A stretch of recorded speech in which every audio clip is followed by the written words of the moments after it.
انہوں نے اپنے راستے کی ہر رکاوٹ کو گرا دیا، یہاں تک کہ آج کی خواتین بھی وہ کرنے کی خواہش مند ہوں گی جو انہوں نے 1400 سال قبل کر دکھایا۔ برطانیہ کے شہر مانچسٹر کے ایک امام اسد زمان کے یہ الفاظ حضرت ختیجہ کے بارے میں تھے، جو سن 555 میں اس علاقے میں پیدا ہوئیں جہاں آج سعودی عرب ہے۔ انہیں معاشرے میں ایک باعزت مقام حاصل تھا۔ وہ بہت امیر اور بااثر خاتون تھیں جو کئی عمرہ کی جانب سے شادی کی پیشکش ٹھکرا چکی تھیں۔ ان کی 2 شادیاں ہو چکی تھیں، ایک شوہر کا انتقال، جبکہ دوسرے شوہر کے بارے میں کہا جاتا ہے کہ حضرت ختیجہ نے خود ان سے علیحدگی اختیار کر لی تھی۔ انہوں نے طے کر لیا تھا کہ اب وہ شادی نہیں کریں گی، لیکن ان کا یہ ارادہ اس وقت بدل گیا جب وہ اس شخصیت سے ملیں جو ان کے تیسرے شوہر بنے۔ اسد زمان کہتے ہیں کہ انہوں نے اس شخصیت میں ایسی شاندار خصوصیات دیکھیں کہ شادی کے بارے میں ان کا ذہن تبدیل ہو گیا۔ اصل میں حضرت ختیجہ نے پیغمبر اسلام کو منتخب کیا اور شادی کی پیشکش کی۔ حضرت ختیجہ کی عمر 40 سال جبکہ پیغمبر اسلام 25 سال کے تھے۔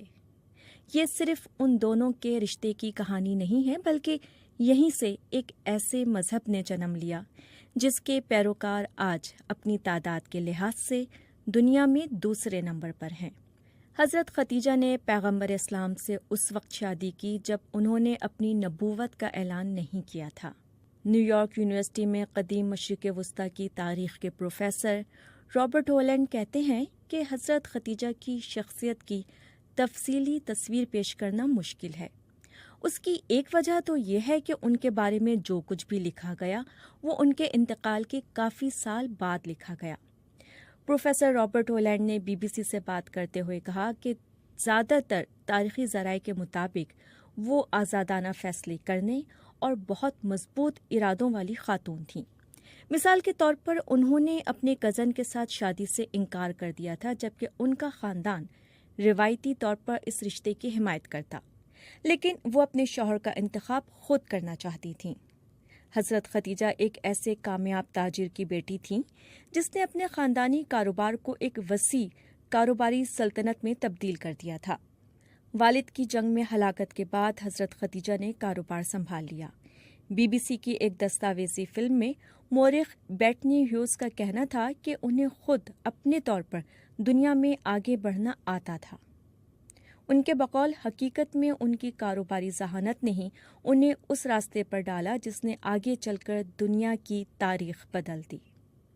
حضرت ختیجہ مکہ سے جو کاروبار کرتی تھیں اس کے لیے مشرق وسطیٰ کے بڑے شہروں میں ان کے تجارتی قافلے سفر کرتے تھے۔ یہ تجارتی قافلے طویل سفر طے کر کے جنوبی یمن اور شمالی شام جیسے شہروں تک جایا کرتے تھے۔ یونیورسٹی آف لیڈز میں اسلامی تاریخ کی ایسوسی ایٹ پروفیسر فوزیہ بورا کے مطابق حالانکہ ان کی دولت کا ایک بڑا حصہ انہیں وراثت میں ملا تھا، لیکن خود ان کی کوششوں سے ان کا کاروبار بہت وسیع ہوا تھا۔ پروفیسر فوزیہ کے الفاظ میں وہ خود انفرادی طور پر بھی ایک کامیاب کاروباری خاتون تھیں جن میں بہت خود اعتمادی تھی۔ وہ اپنے کاروبار کے مختلف کاموں کے لیے لوگوں کی خدمات حاصل کرتی تھیں۔ پھر انہیں ایک ایسے شخص کے متعلق معلوم ہوا جس کے بارے میں لوگوں کا کہنا تھا کہ وہ بہت ایماندار اور محنتی ہے۔ حضرت ختیجہ نے اس شخص سے رابطہ کیا اور ان سے اپنے ایک تجارتی قافلے کی سربراہی کرنے کا کہا۔ جلد ہی وہ اس شخص کی مداح ہو گئیں۔ حضرت ختیجہ پیغمبر اسلام سے اس قدر متاثر ہوئیں کہ انہوں نے ان سے شادی کا فیصلہ کر لیا۔ حضرت ختیجہ سے شادی کے بعد پیغمبر اسلام کو اپنے مقصد کے لیے زبردست استحکام اور معاشی مدد ملی۔ کہا جاتا ہے کہ پیغمبر اسلام اور حضرت ختیجہ کے ہاں 4 اولادیں ہوئیں، لیکن ان میں سے صرف ایک بیٹی ہی زندہ رہیں۔ مسلم انسٹیٹیوٹ آف لندن کی پروفیسر رانیہ حافظ کہتی ہیں کہ سماجی تناظر میں اگر دیکھیں تو آپ کو اس وقت کے حالات کو بھی ذہن میں رکھنا ہوگا۔ وہ ایک کثرت ازدواج والا معاشرہ تھا۔ اس زمانے میں زیادہ تر مردوں کی کئی بیویاں ہوا کرتی تھیں، لیکن جب تک حضرت ختیجہ زندہ رہیں پیغمبر اسلام نے دوسری شادی نہیں کی۔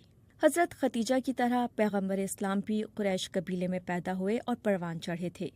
یہ وہ وقت تھا جب اس علاقے میں اکثر لوگ کئی خداؤں کی عبادت کرتے تھے۔ جب پیغمبر اسلام کو روحانی تجربات کا سلسلہ شروع ہوا اور وہ مکہ کے قریب پہاڑوں پر جا کر مراقبہ کرنے لگے تو ان کی شادی کو کئی برس ہو چکے تھے۔ اس کے بعد انہیں فرشتے حضرت جبرائیل کے ذریعے اللہ کی جانب سے وحی آنے لگی۔ پیغمبر اسلام نے فیصلہ کیا کہ وہ جس کیفیت سے گزر رہے ہیں اس کے بارے میں کسی کو بتائیں۔ وہ حضرت خدیجہ پر بے انتہا اعتماد کرتے تھے۔ حضرت خدیجہ نے ان کی بات سنی اور انہیں دلاسا دیا، کیونکہ ان کے دل نے کہا کہ یہ کوئی عظیم اور انتہائی مقدس تجربہ ہے۔ امریکہ کی ہارورڈ یونیورسٹی کی اسلامک اسکالر لیلا احمد کہتی ہیں کہ جب پیغمبر اسلام پر قرآنی آیات اترنا شروع ہوئیں تو انہیں اس تجربے کو سمجھنے میں مشکل کا سامنا تھا۔ اس موقع پر حضرت خدیجہ نے ان کا ساتھ دیا۔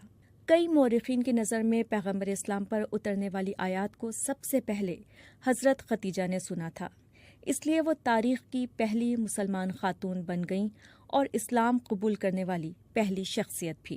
پروفیسر فوزیہ بورا کہتی ہیں انہوں نے اس پیغام کو یقین اور دل سے قبول کیا۔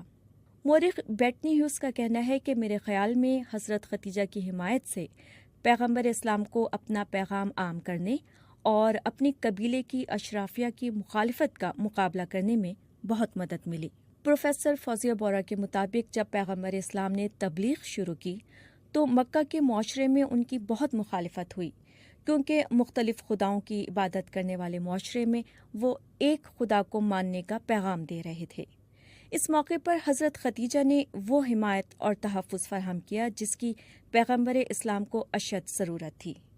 بیٹنی ہیوز کہتی ہیں کہ اگلے 10 سال تک حضرت خدیجہ نے اپنے خاندانی تعلقات اور اپنی دولت کے ذریعے اپنے شوہر کی بھرپور مدد کی۔ حضرت خدیجہ نے زندگی کے آخری دنوں تک اپنے شوہر اور اسلام کی حمایت اور مدد کے لیے وہ سب کچھ کیا جو ان کے بس میں تھا۔ سن 619 میں وہ بیمار ہو گئیں اور ان کا انتقال ہو گیا۔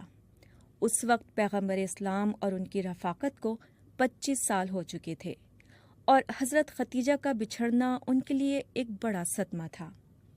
پروفیسر رابرٹ ہولینڈ کے مطابق مورخین نے حضرت خدیجہ کا جس طرح ذکر کیا ہے وہ بہت متاثر کن ہے اور انہیں پیغمبر اسلام کی بہترین رفیق قرار دیا گیا ہے۔ پروفیسر فوزیہ بورا سمجھتی ہیں کہ حضرت خدیجہ کی تاریخ کو جاننا اس لیے بھی ضروری ہے کیونکہ یہ اس تصور کو غلط ثابت کرتی ہے کہ اسلام کے ابتدائی دنوں میں مسلمان عورتوں کو گھروں تک محدود رکھا جاتا تھا۔ پیغمبر اسلام نے حضرت خدیجہ کو ان کی پسند کے کام کرنے سے کبھی نہیں روکا تھا۔ تاریخ دانوں کے مطابق اس زمانے کے لحاظ سے اسلام نے عورتوں کو زیادہ حقوق اور اہمیت دی۔ ایک مورخ اور ایک مسلمان کی حیثیت سے میں سمجھتی ہوں کہ خدیجہ ایک متاثر کن شخصیت تھیں۔ اس طرح پیغمبر اسلام کی بیٹی حضرت فاطمہ اور دوسری بیوی حضرت عائشہ بھی ایسی ہی شخصیات میں شامل ہیں۔ یہ دانشور خواتین تھیں جو سیاسی طور پر متحرک تھیں اور جنہوں نے اسلام کی ترویج اور اسلامی معاشرے کے قیام میں بہت اہم کردار ادا کیا۔ پروفیسر فوزیہ بورا کہتی ہیں کہ یہ ان کے لیے بہت خوشی اور دلچسپی کا باعث ہے کہ وہ اپنے طالب علموں کو ان خواتین کے بارے میں بتائیں۔ پروفیسر ہولینڈ کہتے ہیں کہ جب وہ پڑھانے کی غرض سے پاکستان آئے تو اس دوران انہوں نے حضرت خدیجہ کی ایک رول ماڈل کی حیثیت سے تعریف ہوتے دیکھی۔ 2 طالبات نے مجھ سے رابطہ کیا کیونکہ وہ حضرت خدیجہ کے بارے میں مزید سوالات پوچھنا چاہتی تھیں۔ انہوں نے مجھ سے کہا کہ خدیجہ ان کی ہیرو ہیں، ایک ایسی خاتون جو اپنا بزنس خود سنبھالتی تھیں۔ مورخ بیٹنی ہیوز کہتی ہیں کہ آج اسلام میں خواتین کی حیثیت کے موضوع پر بہت گرما گرم بحث ہوتی ہے اور کئی لوگ اسے خواتین کے استحصال سے جوڑتے ہیں۔ بیٹنی ہیوز نے اسکالر میرین فرانسوا سیرا سے سوال کیا، اگر آپ حضرت خدیجہ اور حضرت عائشہ جیسی عظیم خواتین کے بارے میں سوچیں تو آپ کے خیال میں یہ خواتین آج 21ویں صدی میں اسلام کی جو صورت ہے اس کے بارے میں کیا کہتی؟ میرین فرانسوا سیرا نے جواب دیا، آج جس طرح اسلام پر ایک مخصوص طریقے سے عمل کیا جا رہا ہے، میرا نہیں خیال کہ یہ خواتین اسے اسلام کی روح گردانتیں، اور مجھے یقین ہے کہ حضرت عائشہ اگر آج ہوتیں اور انہیں کہا جاتا کہ کمرے سے باہر نہ نکلیں اور اپنی رائے کا اظہار نہ کریں تو وہ ایسی صورتحال سے خوش نہ ہوتیں۔ وہ مردوں کو سکھاتی تھیں اور انہیں تعلیم دیتی تھیں، اگر انہیں کچھ کہنا ہوتا تھا تو وہ کہہ گزرتی تھیں۔ میرین فرانسوا کہتی ہیں کہ میرا نہیں خیال کہ آج اگر حضرت ختیجہ کو ایک مخصوص پیرائے میں محدود کر دیا جاتا، ان کی آواز کو دبا دیا جاتا اور ان کے حقوق کی خلاف ورزی کی جاتی تو وہ یہ سب قبول کر لیتیں۔ ان خواتین کی کہانیاں اسلام میں خواتین کے کردار کے بارے میں بہت سے لوگوں کے تصورات کو چیلنج کرتی ہیں۔ بیٹنی ہیوز کہتی ہیں کہ یہ بہت افسوسناک بات ہے کہ غیر مسلم دنیا میں بہت ہی کم لوگوں نے ان خواتین کے نام سنے ہیں یا وہ انہیں جانتے ہیں۔